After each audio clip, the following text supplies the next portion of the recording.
शादी की पहली रात। मेरी शादी धूमधाम से हुई थी। परिवार और दोस्तों की शुभकामनाओं के साथ मेरा विवाह समारोह संपन्न हुआ और सभी को उम्मीद थी कि यह नई शुरुआत मेरी जीवन को खुशियों से भर देगी।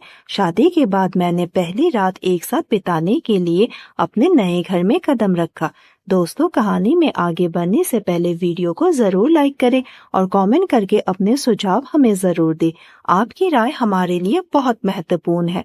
मैं इस रात के लिए बहुत उत्साहित थी। अपने पति के साथ स्नेहपूर्ण और प्यार से समय बिताने का सपना देख रही थी, लेकिन मेरी उम्मीदें चुराई गई जब मैंने देखा कि मेरे पति पूरी तरह से शराब के नशे में बेहोश था।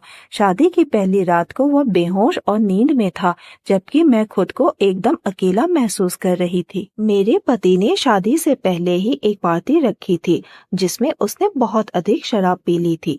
पार्टी की खुशी और दोस्तों के साथ आनंदित होने के बाद मेरे पति ने अपने आत्मनियंत्रण को खो दिया और शराब के नशे में पूरी तरह से डूब गया। शादी की पहली रात, जिसे सभी बहुत खास मानते हैं, अब एक दुखद स्थिति बन गई थी। मैंने अपनी भावनाओं को नियंत्रित करने की कोशिश की, लेकिन मेरी निराशा और उदासी छुपाना कठिन था। मैं सोच रही थी कि क्या यह मेरी नए जीवन की शुरुआत है। मैंने सोचा कि क्या मेरे पति का यह व्यवहार भविष्य में भी जारी रहेगा।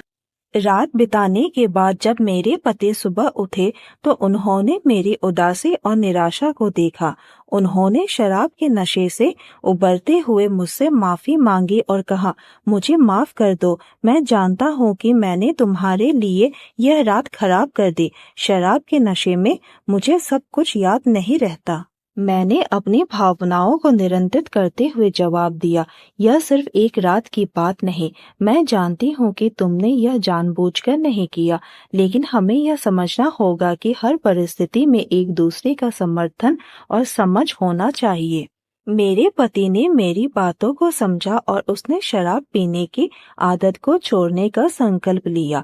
उसने मुझसे वादा किया कि वह भविष्य में ऐसी स्थिति को दोहराएगा नहीं और अपने दाम्पत्य जीवन को संपूर्ण और सुखमय बनाने के लिए प्रयास करेगा। समय के साथ मेरे पति ने अपनी आदतों को सुधारने की दिशा में ठोस कदम उठाए। उसने शराब से दूरी बनाना शुरू किया और मेरे साथ अपने रिश्ते को मजबूत बनाने के लिए काम किया। मैंने भी मेरे पति को उसकी गलतियों के बावजूद समर्थन दिया और दोनों ने मिलकर अपने रिश्ते में समझदारी और प्यार की नींव रखी। इस घटना ने हम दोनों को सिखाया कि किसी भी रिश्ते की शुरुआत में कठिनाइयां आ सकती हैं, लेकिन प्यार और समझ से उन कठिनाइयों को पार किया जा सकता है। मैंने और मेरे पति ने अपनी शादी की पहली रात की कठिनाई को एक सबक के रूप में लिया और अपने जीवन को एक नए और खुशहाल मोड़ पर ले जाने की कोशिश की। दोस्तों, अगर आपको कहानी पसंद आई हो तो लाइक, शेयर और सब्सक्राइब करना बिल्कुल मत भूलिए और नोटिफिकेशन बेल को जरूर दबाएं ताकि अगली अपडेट सबसे पहले आपको मिले। साथ ही कमेंट करके अपने सुझाव हमें जरूर दें। आपकी राय हमारे लिए बहुत महत्वपूर्ण है। धन्यवाद।